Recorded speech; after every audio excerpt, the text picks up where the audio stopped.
A day after the BJP's mega Jat outreach in the national capital, Home Minister Amit Shah and Defence Minister Rajnath Singh carried out door-to-door campaigns in the poll-bound state of Uttar Pradesh. Shah led BJP's charge in western Uttar Pradesh's Mathura, while Rajnath visited Ghaziabad and Modinagar.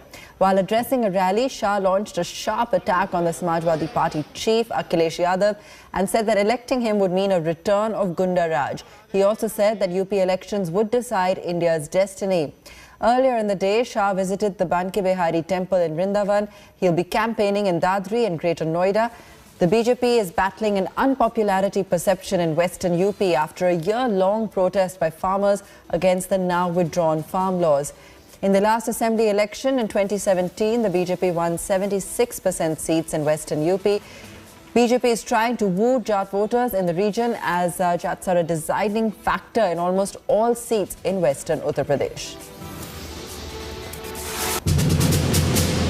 Bharatiya Janata party की सरकार देखने के पहले उत्तर प्रदेश ने लंबे कालखंड तक सपा बसपा सपा बसपा सपा सपा बसपा सरकारें देखी। सपा आती थी, एक जाति का काम करती थी, बसपा आती थी, दूसरी जाति का काम करती थी। कभी भी उत्तर प्रदेश का संपूर्ण विकास का नक्शा किसी ने खींचा ही नहीं। ये तो नरेंद्र मोदी जी के प्रधानमंत्री बनने के बाद, योगी आदित्यनाथ के मुख्यमंत्री बनने के बाद सबका साथ, सबका विश्वास और सबका विकास का सूत्र है। मित्रों, ये सरकारें चली, जातिवाद परिवारवाद के लिए चली, तुष्टीकरण के आधार पर चली और भ्रष्टाचार का यहां चारों ओर बोलबाला था। मैं आपको पूछना चाहता हूं, 7.5 साल से मोदी जी की सरकार है, राहुल बाबा भी भ्रष्टाचार का आरोप नहीं लगा सकते? लगा सकते हैं क्या? लगा सकते हैं क्या? 5 साल हो गए योगी सरकार को। अखिलेश बाबू, नोटों की ढेर निकलते हैं आपके लोगों के यहां से। भारतीय जनता पार्टी भ्रष्टाचार का कोई आरोप नहीं लगा। ये यूपी के चुनाव को विधायक का चुनाव मत समझिए, किसी को मंत्री मुख्यमंत्री बनने का चुनाव मत समझिए। उत्तर प्रदेश का चुनाव आने वाले देश में भाग्य का, भारत के भाग्य का निर्णय करने वाला चुनाव है। क्योंकि देश के सबसे बड़ा सूबा है, 22 करोड़ से ज्यादा मतदाता। अगर विकसित नहीं होता है प्रदेश तो देश का विकास भी पिछड़ा रहेगा।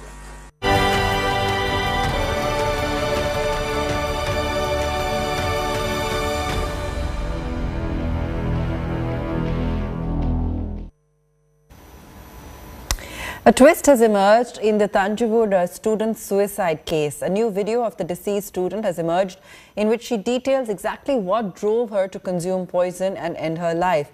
In the video, the student says she was harassed by her warden and she wasn't able to focus on her schoolwork and scored less marks. She details how she joined school late and didn't have a chance to focus on her studies because of the warden constantly giving her work and harassing her. Later in the video, she is asked if she wasn't allowed to wear a bindi to school, which she refutes.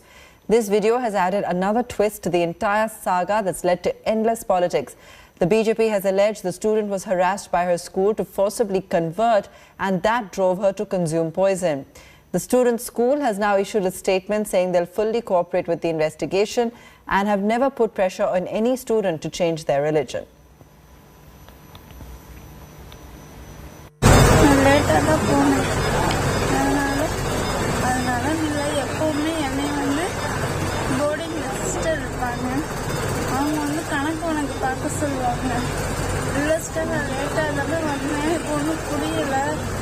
அப்புறமா எழுதி தரேன்னு சொன்னாலும் கேட்கவே மாட்டாங்க.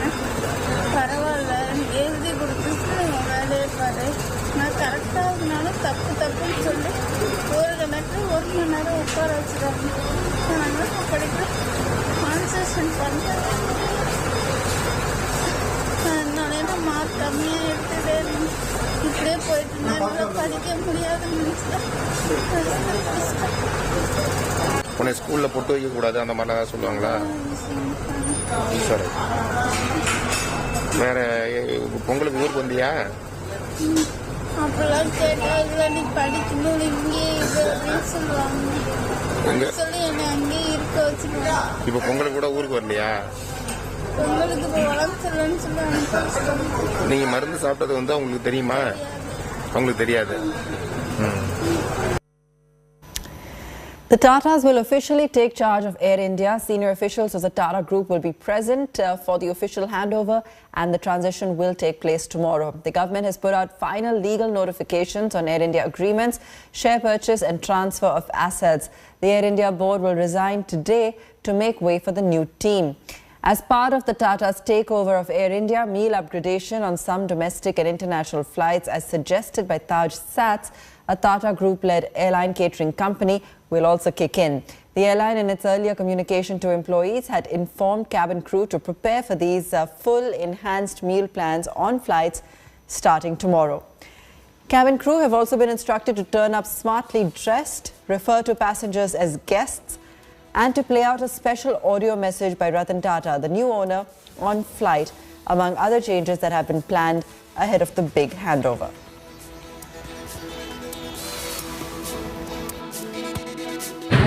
Well, the formalities have been completed. The Air India disinvestment transaction is closed. The shares have been transferred to the Talis, which is a successful bidder. Consideration amount has been received. And so now the new owners are the Talis. The entire 2,700 crore has been received by the government. We have transferred the shares.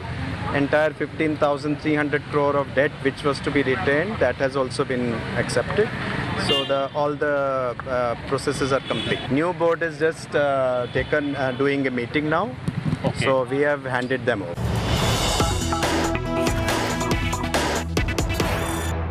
Let's go across and listen to the Prime Minister addressing the India Central Asia Summit. Public. In the last 3/4 of the century of sovereign development, your country, being the embodiment of ancient and unique civilization, has achieved tremendous successes in the economic development. It is quite symbolic that this summit is held in the 30th anniversary of establishment diplomatic relations between the countries of Central Asia and India. Throughout these years, we have developed a constructive political dialogue and continuously expand multidimensional economic and humanitarian ties. Our vast Asian region possesses colossal resources and great intellectual capacity. Here lies the most important transport corridors and rapidly developing markets. The role of Central Asia in the world economy has increased significantly. Now, as COVID cases continue to decline in the national capital, the Delhi Disaster Management Authority has lifted weekend curfew as well as the odd-even rule for shops. However, the night curfew will remain in place in the national capital.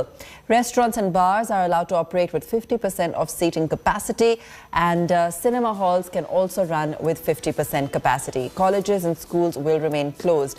The DDMA gave a green signal to the government offices with 50% staff. A total of 200 guests are allowed at wedding functions, and the DDMA has also directed officials to ensure strict enforcement of COVID-19 protocols like wearing of masks and following social distancing in the capital city. Meanwhile, Delhi recorded 7,498 new COVID cases and 29 deaths in the last 24 hours. The positivity rate continues to be around 11%.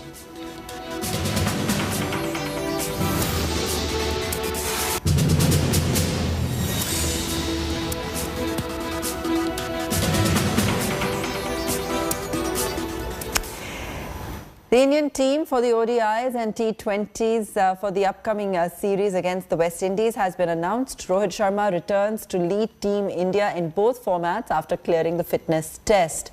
Selectors announced an 18-member squad for the upcoming ODI and T20I series against the West Indies.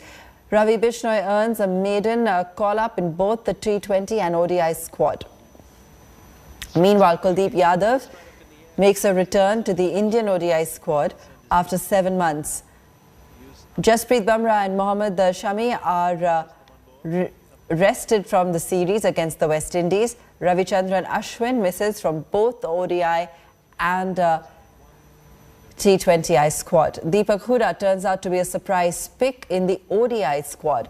Team India is set to play 3 ODIs starting from 6 February, followed by the T20I series from 16th February. And India have the breakthrough.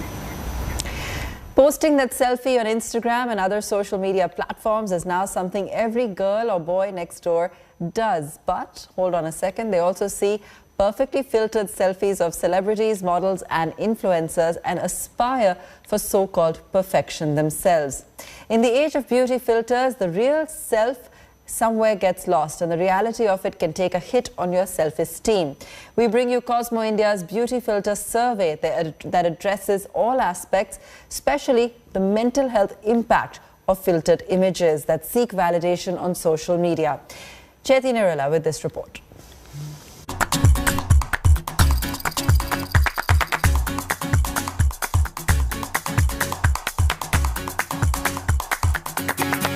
Filtered Instagram selfie, reality. Filtered Instagram selfie again, reality again. You see the difference? This begs the question, do people on social media look completely different than they do in real life? 72% of our respondents on our Cosmo Beauty Filter survey agreed. 62% of respondents admitted to using beauty filters. A whopping 85% respondents said that they mistrust images on social media. Therefore, we ask, do beauty filters take a hit on your self-esteem and self-worth? Is the reality a bitter pill to swallow, and does that hamper a person's self-confidence? It is the unfortunate feelings of worthlessness, of very poor self-esteem, of constantly measuring oneself by how one looks and the figure one has that usually leads one to use filters to keep themselves in a certain strange kind of a shape defined more by society than by actuality and by reality. While 53% admitted using filters to make them feel more confident, we found the skin was the maximum place of correction while using filters, followed by makeup enhancement and slimming. Cosmo India polled thousands of its readers to learn about their attitudes towards beauty filters and beauty editing apps.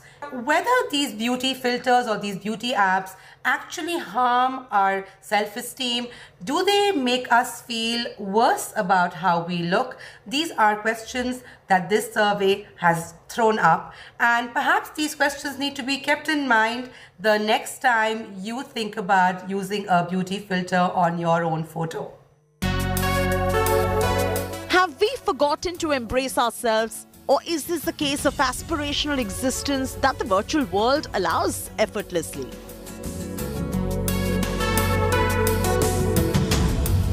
But what really happens when you have to carry your real self in the world? Edited, filtered images have an impact on your concept of beauty and impact your self-worth. Edited self-images only showcase a photoshopped version of what we are. And in actuality, then, when we step out, we don't want to be seen for what we really are. We may sometimes hide, we may not go for events, we may constantly keep ourselves away because we are shy that what was projected about ourselves in the real world is not actuality. It's fun to have it up once in a while, but the issue is more about measuring your real self versus a pretend one and seeking validation on social media that can create body dysmorphia. So the next time you use that filter, ask yourself, is this just like that, or it's done with the intent of seeking validation on your pretend self on social media? In New Delhi, Chethi Nirula for India Today.